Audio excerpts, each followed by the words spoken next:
with different stakeholders, and it is obviously an excellent opportunity to anchor a network in creation to help those who are involved in e-government to get along with partners from other countries. So how is e-governance taking place in your country? It's taking place at all levels, at federal level, cantonal or provincial level, and at municipality level. The degree is varying. We have normally a standard setting office, and the application or implementation is then done directly by the different government entities. So we also started in e-voting a few years ago in some of the cantons, and in many cantons you have also, for example, tax declaration, the service deliveries like passport, identity cards, driving permission and so on online. So what do you like about India and India's e-governance? Yeah, India is of course is a continent as such, and I had the privilege to be involved at a given time about 8 years ago when your first National Commission on IT was set up to look into future programs and projects. And that is where the idea of the identity card serving for multiple purposes was also advanced. And your former president, Mr. Khalam, he of course was himself extremely much involved, and especially when he launched his Mission 07 program to build knowledge hubs in all the villages of India. This ILEX is doing a lot of e-governance initiatives and ICT initiatives. What is your comments about the organizers, this particular organizer? I mean, I know Ravi, who was launching the whole magazine and built up the network, and it's absolutely impressive what he has achieved, what he has done. And such networks, we all know, suffer of recognition because everybody wants to benefit, but only a few wants to really get involved and contribute also financially. So I very much hope that this forum and these magazines are going to be sustainable in the future. Thank you so much. Thank you. Okay, sir, India is the nation of 1.2 billion population, and still 40% Indian population is below poverty line. So what are the areas where ICT plays the role of enhancing development in India, and how ICT can be an universal equalizer in India? I think what the initiative your former president started with Mission 207 to build knowledge hubs in each of the 1,000 villages throughout India was an excellent showcase that knowledge and access to knowledge matters, and that for that you need basic telecom services, and that helps also to get computer literacy increased.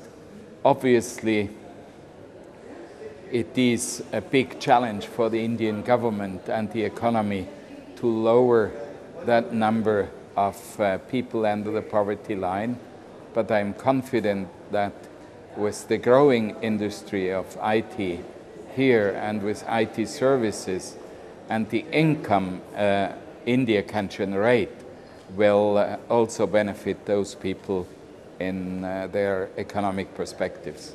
Yeah. Sir, what has changed in the last decade in e-governance in India, like developing nations, and where do you see e-governance moving in the coming decade? I think what has changed a lot is the awareness, the readiness to go for solutions, and to have vision. I mean, I congratulate India for this e-card serving different services from identity to social security and other services. This is a huge endeavor. And if India succeeds in that, then most of the other countries will also follow. I think India is benefiting tremendously from the increased capacity of the IT industry and a solution-related IT industry that has now world recognition. I guess the next decade will greatly enhance e-government because it's unavoidable. People will be ready to go for better services, and they will claim that even through the social medias. So the social media space will influence government a lot.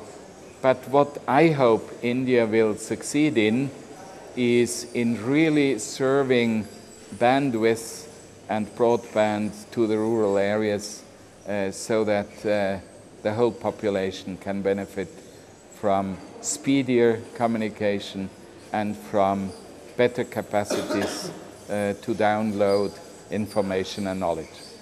According to you, what is the role of United Nations like global agencies in promoting e-governance in worldwide? I mean, the Broadband Commission by ITU, UNESCO is to render the private sector, governments attentive to what degree broadband is important to achieve and quicker achieve the Millennium Development Goals. I also think that the UN cannot do the e-government for member countries, but they can set principles, they can set networks to share knowledge and to really bring the decision makers together to share about successes and also to discuss failures. The big advantage is that you do not have to repeat the failures others did if you are attentive in watching around what is going on and who is doing what. Yeah. Government of India has started financial inclusion programs and UID. So how do you see the result of these programs in the development of India? Yeah, I have attended one of those meetings when that issue was discussed. I was an invited guest, and I have later on heard when the progress was commended at the NASCOM Federation's meeting of the IT industries here in India. I am simply impressed about the courage on one side, but also about the solution they will bring. And believe me, people are different citizens when they have their identity card. It makes them proud, and it makes them a recognized identity, and that is psychologically very, very important. Yeah, India has been seen an IT hub in the world, but still there is huge digital divide in our country. So what should be done to mitigate this challenge? Oh, I would be far away of giving good recommendations. I know so many Indians, brilliant head, with 1.2 billion people. You have so many brilliant engineers and innovators. Give them a certain time, provide them with the resources, and the young generation will deliver, believe me. Thank you so much, sir, for joining us. Thank you.